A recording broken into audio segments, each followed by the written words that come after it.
Queridos irmãos, é com grande alegria que mais uma vez estamos aqui para juntos fazermos uma reflexão sobre um tema do nosso Evangelho. O título da nossa conversa de hoje é A Harmonia Conjugal. E o nosso Evangelho, segundo o Espiritismo, em seu capítulo 22, nos fala assim: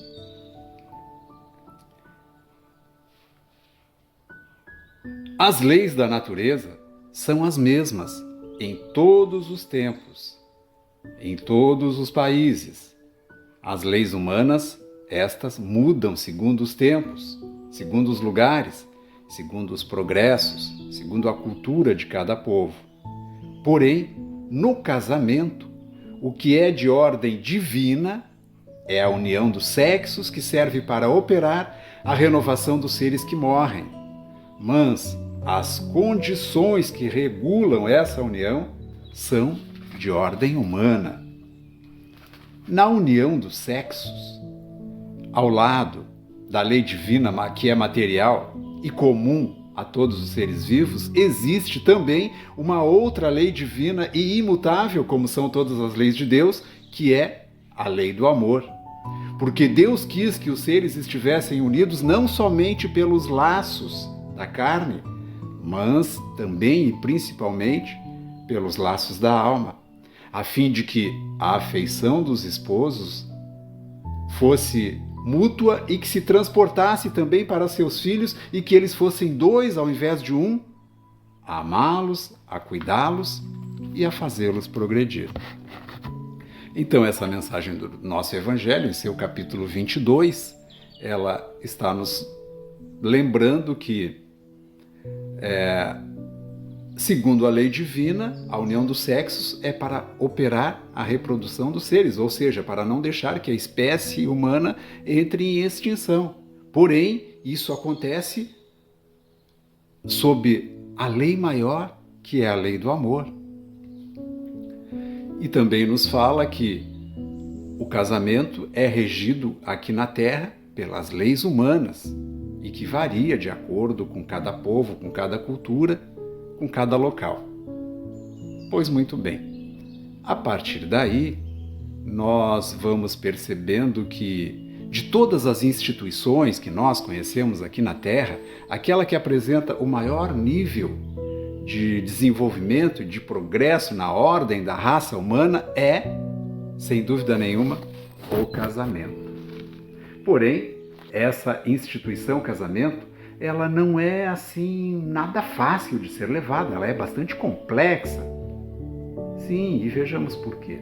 Porque cada um de nós é uma individualidade. Cada um de nós é uma individualidade que se desconhece. Sim, nos ignoramos solenemente. Vejamos, nós temos grandezas interior que desconhecemos. Nós temos reações que podem explodir em questão de segundos que nós jamais imaginávamos que teríamos esse tipo de reação. Reações que explodem assim como um vulcão lançando larvas sobre a pessoa, machucando-a, ferindo-a, magoando-a. E o pior é que isso acontece com pessoas que nos são caras. E depois nós ficamos pensando, poxa, como é que eu fui fazer uma coisa dessas? De onde veio essa minha reação? Então, nós somos ilustres desconhecidos de nós mesmos.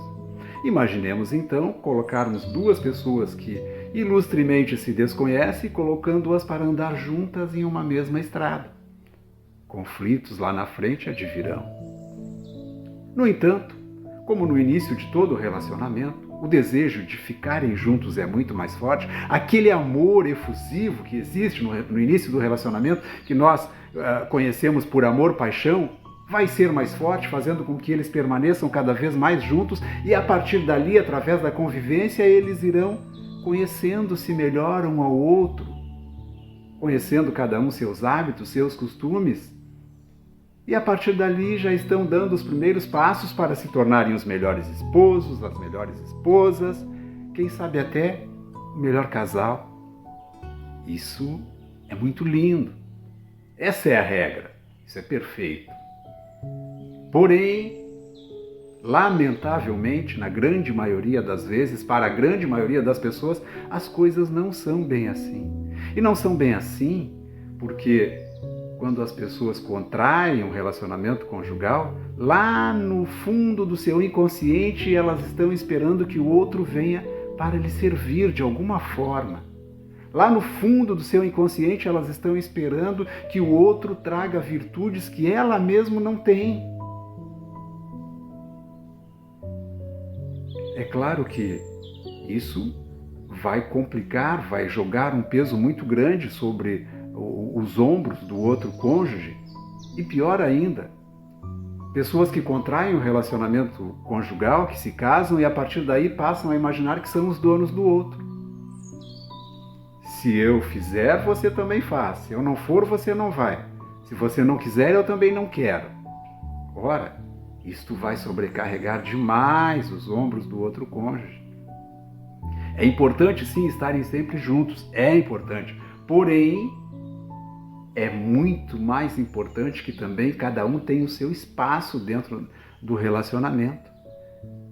Se uma das partes precisar de um instante para ficar a sós, para pensar a sós, até mesmo para chorar a sós, é importante que tenha. Se precisar da ajuda do outro, chamará e o outro estará ali pronto para ajudar. Mas este espaço, este momento a sós, é muito importante que se tenha. Na Bíblia, no Evangelho de Mateus, no capítulo 19, versículo 6, tem um ensinamento de Cristo que cai direto sobre o nosso tema de hoje. Ensinamento esse que nos fala assim: não separeis o homem aquilo que Deus uniu. E dentro deste ensinamento, dentro do contexto deste ensinamento, nós vamos encontrar inúmeros casais aqui na Terra. E entre estes inúmeros casais tem aqueles que levam um relacionamento bastante difícil. Difícil por quê? Casos em que o marido agride a esposa, casos em que a esposa é infiel ao marido e vice-versa. Ora, estamos aqui em um ponto controverso. Não separeis o homem aquilo que Deus uniu. É controverso. Mas graças à doutrina espírita, graças à terceira revelação que chega para iluminar as nossas mentes, clarear a nossa visão em cima de temas como este, para nos mostrar que toda regra tem a sua exceção. E nestes casos de agressão física, de infidelidade, estamos diante de uma exceção óbvia. Estamos diante de uma situação que não tem como continuar aquele relacionamento. Sim, aí os espíritas vão nos dizer assim: poxa, mas isso são resgates de vidas passadas e eles têm que estarem juntos para finalizar aquele resgate. E nós sabemos que quanto mais duro é o resgate, maior é o mérito da criatura que está atravessando aquilo. Porém, num relacionamento conjugal, num casamento, o que está acima de tudo é o amor. E se não há mais respeito, se não há mais fidelidade, se existe agressão física, o amor já não está mais ali e não existe mais razão para continuar. E graças à doutrina espírita nós temos esta visão sobre alguns temas do Evangelho e não somente sobre este tema. Daí a importância do companheirismo, daí a importância de que os casais sejam principalmente amigos, que comentem as coisas juntos, que riam juntos, que cantem juntos, que dancem juntos e até mesmo que chorem juntos e até mesmo que briguem juntos, mas que, acima de tudo, estejam banhados pelas águas do amor. E quando tiver de ter aquele pisar mais duro, aquele falar mais alto, que tudo isso possa ser diluído homeopaticamente nas águas correntes fluídicas do amor. Os cônjuges, na verdade, o que são um do outro? Os cônjuges, na verdade, são dois irmãos. São dois irmãos porque são filhos de um mesmo pai, que é Deus. Porém, em função das relações biopsicológicas do mundo, eles estão aqui nesta encarnação vivendo a condição matrimonial de esposo e esposa. Estão vivendo nessa condição para que possam vivenciar e aprender as mais diversas dimensões do amor. Porque antes da relação conjugal, a noção de amor que tínhamos era aquele amor que sentíamos pelo pai, que recebíamos do pai, da mãe, dos irmãos. Porém, ao entrar no casamento, no relacionamento conjugal, passamos a vivenciar uma nova dimensão do amor e aí depois surgem os filhos. Vamos vivenciar mais uma dimensão, que é o amor paternal, o amor paternal. Logo em seguida vem os netos, vamos dimensionar e vivenciar mais uma possibilidade de amor. Nos diz a doutrina espírita que aqui na Terra existem 5 tipos de casamentos, 5 tipos de relacionamentos diferentes, que são eles: os relacionamentos ou casamentos acidentais, relacionamentos provacionais, relacionamentos sacrificiais, relacionamentos afins e relacionamentos transcendentais.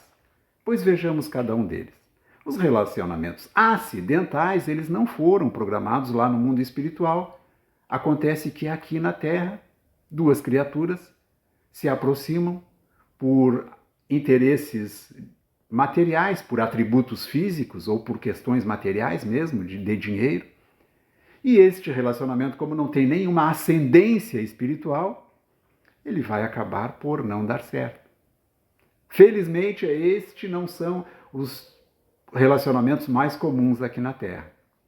Temos o segundo tipo de relacionamento, que são os relacionamentos provacionais, onde 2 espíritos que juntos viveram em uma outra encarnação, não se entendiam bem, agora nesta situação, magnetizados pela espiritualidade maior, se encontram, se unem em casamento, para juntos então apararem as diferenças. Juntos eles vão desenvolver virtudes como a paciência, a tolerância, e a partir daí vão ser encaminhados, vão se dirigindo em direção à evolução, ao degrau acima na nossa evolução espiritual. Esses são os tipos de casamentos mais comuns aqui na Terra. Temos o terceiro tipo, que são os casamentos sacrificiais, também programado lá no mundo espiritual, onde um espírito de uma envergadura maior a nível de conhecimento, a nível de evolução, aceita entrar em consórcio matrimonial com um espírito de uma envergadura menor a nível de conhecimento e evolução espiritual. E então, essa união tem por finalidade que o espírito mais evoluído arraste o espírito menos evoluído em direção à luz do progresso, em direção à sua evolução. Eu conheci um casal assim e nem sabia que era esse tipo de relação. Um casal onde ela era uma senhora muito meiga, uma senhora evoluída espiritualmente, tinha um bom conhecimento espiritual, ajudava as pessoas, né? Uma senhora de fino trato. E ele, um homem mais rústico, um homem que se dizia ateu, um homem que, para ele, nunca as coisas estavam boas, estava sempre ranzinzando com a sua esposa. E quando nós de lá saímos impressionados. Poxa, como é que ela consegue conviver esse tempo todo? Tem que ter um coração de leão, realmente. Não sabia eu que estava ali diante de um relacionamento sacrificial. E ela sempre dizia assim, eu não esqueço, que ficarei com meu velho até o dia que ele for embora. E isso realmente aconteceu. E temos o quarto tipo de relacionamento, que são os relacionamentos ou casamentos afins. Quarto tipo. Este é o tipo de relacionamento mais lindo que pode existir na face da Terra. É quando o amor dura mesmo após a morte do corpo físico. Os espíritos voltam ao plano espiritual e lá, depois de dado aquele tempo, na erraticidade, o tempo que tem um tempo calculado para isso, mas esse não é o nosso tema de hoje, após esse tempo eles retornam à Terra e, magnetizados pela espiritualidade maior, irão se buscar, se procurar e se acham. E se acham para dar seguimento naquela jornada de amor, naquela jornada de ajuda aos que deles se aproximarem. Este tipo de relacionamento, este tipo de casamento, é muitíssimo pouco comum aqui na Terra. E temos o último tipo de relacionamento, que são os relacionamentos transcendentais. Os transcendentais programado no mundo espiritual, onde dois espíritos de alta envergadura evolutiva decidem se unir em consórcio matrimonial aqui na Terra para juntos fazerem obras de grande importância para a humanidade. Então, irmãos, esta é a ótica do casamento aqui na Terra, segundo as vistas de Deus. E a harmonia conjugal, esta deverá ser sempre o ponto de equilíbrio entre todos os relacionamentos. Ergueste o lar por amor, e tão só por amor conseguirás conservá-lo. A comunhão afetiva não é um prato feito, e sim uma construção do dia a dia. Já sabes que a tolerância e a bondade resolvem os problemas. Então cabe a ti dar o primeiro passo. Esta foi uma mensagem de Chico Xavier e que assim seja.